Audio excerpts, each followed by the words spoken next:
Cat dog, cat dog. We live in a world with a little cat dog. These cats I've written them. Still gonna have to make a video though. Cat dog, cat dog. God, I missed that show. I might actually rewatch after this. But yeah, need thought of an intro. Screw it, this will do. Me singing cat dog, cat dog, cat dog. If you know the reference, let me know. But yeah, onto the video.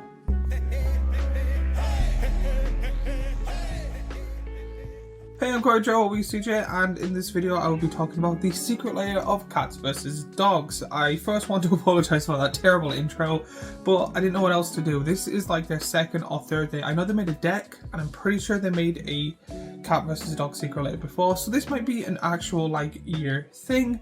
So in this video I'll be going over the cards, giving my thoughts and opinions on the cards, and then seeing if is this worth buying or not. That is the big question.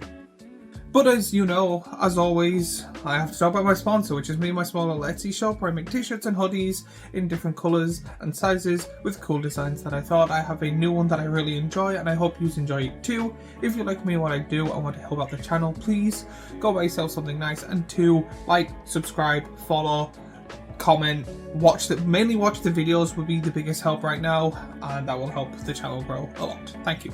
So what is this? This is a random pop-up. I didn't actually hear anything about it until they were like, hey, it's out. It's Cats vs Dogs. Part 2 or 3, can't remember which one. In this you get 5 cards, rather in foil or non-foil, but you get a choice of 2 secret layers, but they're the same secret layer. What they've done is they've done something different, but the same. They've released 2 secret layers, one foil and one non-foil, with 5 cards, the same 5 cards, but one with cats and one with dogs. So yeah, I will be going over through all 5 cards, but I'll be showing the art of both of them. So I don't want to go through one secret layer going, these are the 5 cards, and then go through the second secret layer going, here are the 5 cards. I'm going to go through them both at the same time, talk about the differences between the arts, and give my thoughts and opinions on which one you should buy, if you should buy one at all. Okay, that's simple enough. Let's start off with Escape the Wilds. For 3 red and a green, you get a sorcery that is a rare. Exile the top 5 cards of your library. You may play cards exiled this way until end of turn. You may play an additional land this turn. Don't really see the point of this card. Again, the art, straight off the bat, really good art in my opinion. I do like the kind of realistic, it kind of reminds me of that game where you play as a cat in the underground thing, and I do like both arts. I do find them to be good, but the card selection on this is really weird. I think it's just because it's called Escape the Wilds that it is just the dog and cat escaping, and that's really it. The actual ability of the card itself has nothing really to do with it, and in my personal opinion, it's not really even a strong card. I see a lot of people wanting these for their cat and dog secret layer deck or their own cat and dog secret layer. So I'll be more focusing on, is it really good to put them in, but also focusing on people that might generally think it's good. So the second card I'll be going over is Rip Apart. For a red and a white, you get a sorcery that is a rare. Choose one. Rip Apart deals 3 damage to target creature or planeswalker. Destroy target artifact or enchantment. Again, great artwork, not complaining. Cat and dog chilling there, ripping stuff, makes sense. Cats, not so much. Cats are more known for knocking stuff off than ripping things apart. Dogs are known for ripping stuff apart. Trust me, I've got 2. The ability of this card, again, don't think I've ever seen this card be played. If I did, it's probably a, whatever, it's just a normal enchantment remover. I don't think it's a very powerful card. There is cards that I think would be the first one. I actually made a video on it recently about there's like Royal Dog, where it's all dogs get +1/+1. I'm not sure if that was in the secret layer, but if it was, it should have been in one of these. But yeah, I don't think this is a good card in my opinion. Again, artwork's great. It's just the choice of card is what I'm questioning mainly when it comes to this. But thirdly, we're on to Titanic Ultimatum. For 2 red, 3 green, and 2 white, you get a sorcery that is a rare. Until end of turn, creatures you control get +5/+5 and gain first strike, trample, and lifelink. So this is the first one I actually fully agree with.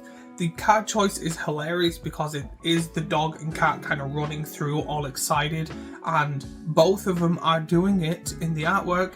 The card is a really good and powerful card, and you can see, again, trust me, got two dogs, one's a small one, but a big one, every time I walk home, will literally first strike, trample, and lifelink into my legs and get +5/+5. She's usually a sleepy girl, but trust me, when she gets excited, she rams into my legs. It really does hurt. So this card I can see as a dog owner, really great. Again, cat owner, not so much, but it's hard to pick a card that works for both. So I'm not the biggest fan, but to be honest, this card is really, really good. That this one I would let slide a little bit. But next is Arcane Signet. For 2, you get an artifact that is a rare. Tap, add 1 mana of any colour in your commander's colour identity. So, I'm pretty sure, correct me if I'm wrong, if you bought the Secret Lair deck, you got this card. Maybe not in an all-out, but you still got this card. So realistically, you're paying a little bit extra to replace that card. I'm not the biggest fan of Artifact Rock or Mana Rocks as a Secret Lair unless it is the entire theme. Having an Arcane Signet, not so good. If they wanted to do something with the artwork, like they're putting the little tiara on the cat or something like that, they could have picked some form of equipment that would have been good. An Arcane Signet in the Secret Lair does not seem worth it in my opinion, especially because 1, Arcane Signet's in every single deck and really easy to get. 2, the artwork is amazing, but it's more, to me, an artifact equipment type of card. And 3, people that want this to upgrade their deck then have to replace that card, and it just seems to knock off, especially for how much you're paying for this card. And then last, Basilisk Collar. For 1, you get an artifact equipment that is a rare. Equipped creature has Death Touch and Lifelink, and equipped 2. This is what I'm talking about. I would have been fine with 2 equipment cards. To be honest, it might have possibly worked having Basilisk Collar as the other card, but it's fine. I do think this is a good card. I do love Basilisk Collar, it's a very powerful equipment. And I do like the artwork of cat becomes scary, dog becomes adorable, so that is really good that they added in that.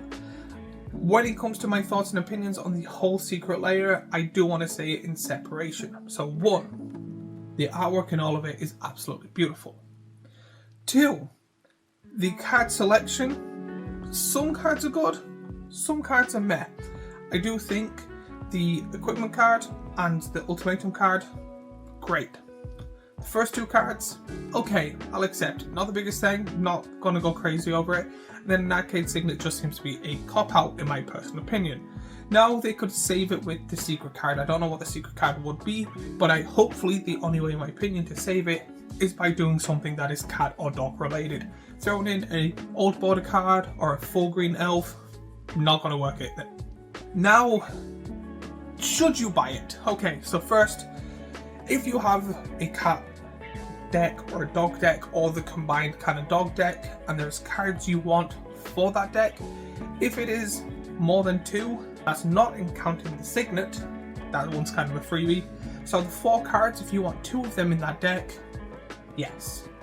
If you want it for both or the individual ones, yes. If you like cats and dogs and just want it for its art, yes. I do think the art is worth the price. Wanting it for any other deck? No, not worth it at all. I don't think the card selection is good enough to justify the price.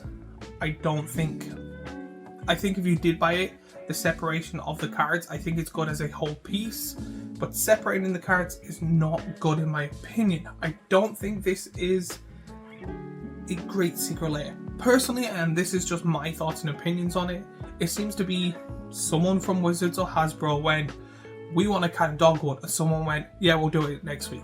Yeah, we'll do it next week. And then the deadline is in a week, and they're like, look up cards that sound like cats and dogs do. Let's rush this. It did feel to me like it was a out of nowhere card thing that wasn't thoroughly thought out, especially with the multiple universes, the multiple planes. There are cat people, there are some form of dogs, you can like hounds and stuff. So there is a large amount of cards, especially with you can add in like different equipments and instants and sorceries that somewhat could have been picked better. That's not including the price. But that again is just me.